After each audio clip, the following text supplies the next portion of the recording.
हमारे आज के टॉपिक का नाम है जी साइलोजिज्म। साइलोजिज्म को बोलते हैं जी न्याय निगमन। अब देखिए, साइलोजिज्म को करने के लिए मुझे पहले कुछ बेसिक बातें पता होनी चाहिए। जैसे कि मैं आपको पहले 3 वर्ड बता रहा हूं। तो सबसे पहले देखिए जी, पॉजिटिव रिलेशन।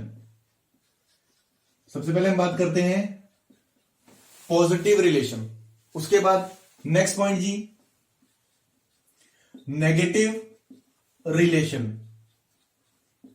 फर्स्ट है जी पॉजिटिव रिलेशन, सेकंड है जी नेगेटिव रिलेशन, और थर्ड है जी नो रिलेशन। No relation. अब पहले एक रफली आइडिया लेते हैं किसका मतलब क्या होता है। देखिए, पॉजिटिव रिलेशन का मतलब है कि जब भी कोई दो डायग्राम आपस में टच करेंगे, मान लीजिए या तो ये ऐसे एक डायग्राम पूरा दूसरे डायग्राम के अंदर बना होगा, या फिर ये एक डायग्राम है और दूसरा डायग्राम इसको हल्का टच करेगा। ठीक है जी। नेगेटिव रिलेशन की बात करें तो नेगेटिव रिलेशन में एक डायग्राम ये बना होगा, दूसरा डायग्राम ये बना होगा, इस पे भी क्रॉस, इस पे भी क्रॉस, और एक ऐसी लाइन लगी हुई है। अभी बताऊंगा कैसे याद रखना है आपको। और नो रिलेशन में एक डायग्राम ये होगा जी और एक डायग्राम मेरा ये होगा। अब मैं पेपर में मुझे कैसे याद रहेगा, देखिए पॉजिटिव रिलेशन में को आपने कैसे याद रखना है। आपने याद रखना है कि पॉजिटिव रिलेशन का मतलब है जी दोस्ती, कि ये दो लोग आपस में दोस्त हैं। अगर एक डायग्राम पूरा दूसरे के अंदर है तो दोनों गहरे पक्के वाले दोस्त हैं, और अगर थोड़ा बहुत टच कर रहा है तो हल्के फुल्के दोस्त हैं, पर दोस्त हैं, मतलब पॉजिटिव रिलेशन में डायग्राम टच हो। नेगेटिव रिलेशन का मतलब दो लोगों की लड़ाई है, ये एक है और ये दूसरा है, इन दोनों की लड़ाई है। तो लड़ाई में आपने कांटा लगाना है, और लाइन क्यों लगाई है, ताकि इस लाइन से मुझे पता लगे कि इसकी और इसकी आपस में लड़ाई है, तो लाइन से पता लगे कि किसकी लड़ाई किससे है। और नो रिलेशन का मतलब देखिए, ना तो ये दोस्त हैं ना ही ये दुश्मन है, ये दोनों के दोनों अजनबी हैं, ये दोनों एक दूसरे को जानते ही नहीं है। तो पॉजिटिव रिलेशन में डायग्राम टच करेगा या तो ये वाला या ये वाला, नेगेटिव रिलेशन में क्रॉस लगेगा, और नो रिलेशन में दोनों डायग्राम अलग होंगे। अभी फिलहाल मुझे इतना याद करना है बेसिक, कि पॉजिटिव रिलेशन, नेगेटिव रिलेशन और नो रिलेशन। तो आज हम बात करेंगे जी पॉजिटिव रिलेशन की। अब मैं आज आपको पॉजिटिव रिलेशन समझाऊंगा कि ये डायग्राम कैसे बनेगा, किस स्टेटमेंट में कौन सा डायग्राम बनेगा, और कौन सा कंक्लूजन राइट और कौन सा कंक्लूजन रॉन्ग होगा। ठीक है जी। तो ये आपने उतार लिया होगा। अब हम आगे चलते हैं। अब जब मैं पेपर में जाता हूं तो साइलोजिज्म में से कैसे क्वेश्चन आता है। देखिए, पेपर में वहां पर स्टेटमेंट्स लिखी होंगी। अब मान लीजिए आपको स्टेटमेंट दी हुई है,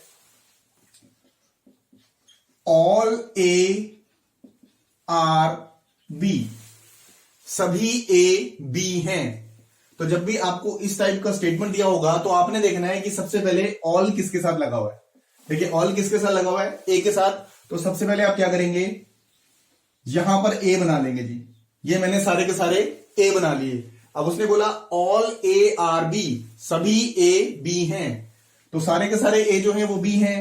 तो ए के बाहर एक बड़ा डायग्राम बनाएंगे बी, और सारे के सारे ए को बी के अंदर रख देंगे जी। तो ऑल वाली स्टेटमेंट में आप हमेशा ये वाला डायग्राम बनाएंगे। ठीक है जी। अब बात करते हैं कंक्लूजन की। अब मान लीजिए आपसे पहला कंक्लूजन पूछता है पेपर के अंदर, ऑल ए आर बी, क्या सभी ए बी हैं। तो आपने बताना है कि क्या सभी ए बी हैं। हाँ जी, बिल्कुल ठीक है। देखिए, यही स्टेटमेंट थी कि ऑल ए आर बी, सभी ए बी हैं। मैंने उसका डायग्राम बनाया, और अब मेरे से वही पूछ रहा है कि क्या सभी ए बी हैं। तो हाँ जी, ये बिल्कुल सही है, 100% ट्रू, कि सभी ए जो हैं वो बी हैं। तो ये डायग्राम बिल्कुल, ये वाला कंक्लूजन बिल्कुल सही होगा अकॉर्डिंग टू डायग्राम। फिर नेक्स्ट आपसे पूछता है, सम ए आर बी, क्या कुछ ए बी हैं। अब देखिए ध्यान से, सारे के सारे ए बी हैं। अब सभी को अगर मैं किसी भी चीज को, मान लीजिए इस पूरे को मैं 100% मान लेता हूं, तो सारे के सारे ए बी के अंदर ही हैं। तो पहले वाले में ऑल का मतलब 100% पूछ रहा था कि 100 के 100% ए बी हैं, तो बिल्कुल ठीक था जी, 100% ए बी थे। अब नेक्स्ट में उसने बोला सम।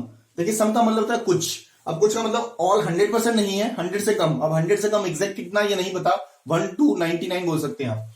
तो फॉर एग्जाम्पल मान लीजिए इस क्वेश्चन में आपसे पूछता है सम का मतलब, फॉर एग्जाम्पल 10% पूछता है आपसे कि क्या ये 10% ए बी हैं। हाँ जी। अब देखिए, 100 के 100% ए अगर बी हैं तो 10% भी होंगे, क्योंकि 10% भी उसी का पार्ट है। तो ये वाला भी मेरा कंक्लूजन बिल्कुल राइट होगा, सम ए आर बी, कुछ ए बी हैं। तो ये भी मेरा बिल्कुल ठीक होगा। नेक्स्ट, थर्ड आपसे पूछता है सम बी आर ए, क्या कुछ बी ए है। अब देखिए ध्यान से, अब यहां पर मेरे पास क्या है, उसने पूछा सम बी आर ए, क्या कुछ बी ए है। तो देखिए ये वाला भी मेरा सही होगा। कैसे, देखिए अब ये जो ए है ये सारा ए बी के अंदर है। मान लीजिए ये ए है और ये बी है, ए एक छोटा बॉक्स है और बी एक बड़ा बॉक्स है, तो मैंने ए को उठा के बी के अंदर डाल दिया।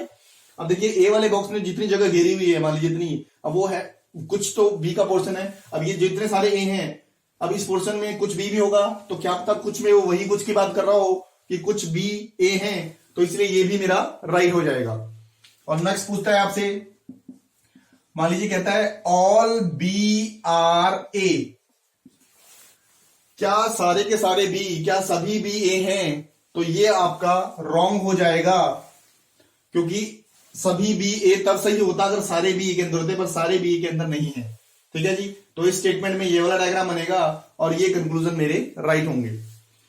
क्योंकि ये डायग्राम टच कर रहा है, तो मुझे एक रूल याद रखना है कि if there is a positive relation between two things, तो all conclusion of some are always right. Some वाले अगर पॉजिटिव रिलेशन है तो सम वाले राइट हो रहे हैं, ऑल में सारे ए बी सही है पर सभी बी ए गलत है। ठीक है जी, और उसके बाद फिर मान लीजिए एक स्टेटमेंट मेरे को दिया हुआ है, नेक्स्ट स्टेटमेंट मेरे को दिया हुआ है some A are B, some A are B, कुछ ए बी है।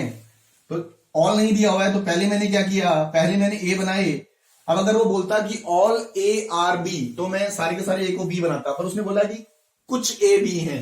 अब कुछ में एग्जैक्ट कितना मुझे नहीं पता, तो मैं ए को थोड़ा सा टच करता हुआ बी बना दूंगा। तो सम वाले स्टेटमेंट का आप हमेशा ये वाला डायग्राम बनाएंगे, सम ए आर बी का आप ये डायग्राम बनाएंगे। अब मान लीजिए यहां पर आपसे कंक्लूजन में पूछता है first some A are B, क्या कुछ ए बी है। अब देखिए सॉरी, ये ए है और ये बी है, अब ये कॉमन पोर्शन है। अब ये जो कॉमन पोर्शन है इसमें कुछ ए भी होंगे और कुछ बी भी होंगे। अब क्या पता ये इसी ए की बात कर रहा हो कि ये वाले कुछ ए बी हैं, तो बिल्कुल राइट है जी, ये सही हो जाएगा।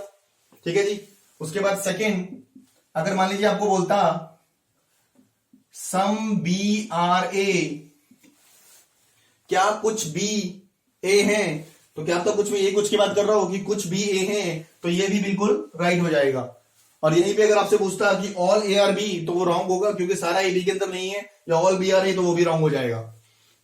तो मैंने अभी जब ये चैप्टर स्टार्ट किया था तो मैंने आपको बताया था कि पॉजिटिव रिलेशन में दो टाइप के डायग्राम बनते हैं। तो ये दो डायग्राम है, देखिए मैंने आपको बता दिया कि किस स्टेटमेंट में कौन सा डायग्राम बनेगा, कौन सा कंक्लूजन राइट और कौन सा रॉन्ग। तो एक रूल मैंने आपको बताया, एक रूल आपने याद करना है, if there is a positive relation between two things, अगर दो या दो से अधिक वस्तुओं के बीच में पॉजिटिव रिलेशन हो, यानी डायग्राम टच कर रहा है जिन दो की बात कर रहा है। ठीक है जी, if there is a positive relation between two things then all conclusions of some are always right. तो सम वाले जितने भी निष्कर्ष देखिए वो सही होंगे। ठीक है जी, और दूसरा सेकंड रूल बोलता है if there is a positive relation between two things then all negative conclusions are wrong. अगर मान लीजिए दोस्ती वाला डायग्राम है, इन दोनों में से कोई भी एक डायग्राम बन रहा है और यहां पे अगर आपसे वो नेगेटिव में बात करे, कोई भी लड़ाई वाली, कि all A are not B, all B are not A, some A are not B, some B are not A, तो वो सारे के सारे गलत हो जाएंगे क्योंकि दोस्ती वाला डायग्राम है। तो अगर वो लड़ाई की कोई भी बात करता है तो वो गलत होगी। तो ये था जी मेरा पॉजिटिव रिलेशन। अब नेगेटिव रिलेशन में आपको नेक्स्ट वीडियो में, और नो रिलेशन उससे नेक्स्ट वीडियो में आपको समझाऊंगा सैल्यूसिज्म के बारे में।